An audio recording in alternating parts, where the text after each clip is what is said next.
கர்த்தருக்கு சோத்திரம். இன்றைய வேத வசனம் 97 சங்கீதம் 11 வசனம்.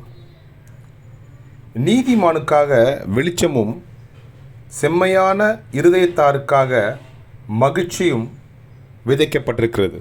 ஆமென். 97 சங்கீதம் 11 வசனம். நீதிமானுக்காக வெளிச்சமும் செம்மையான இருதயத்தாருக்காக மகிழ்ச்சியும் விதைக்கப்பட்டிருக்கிறது. ஆமென். 97 சங்கீதம் 11 வசனம். கர்த்தர் உங்களை ஆசீர்வதிப்பாராக, உங்களோடு கூட இருப்பாராக. ஆமென்.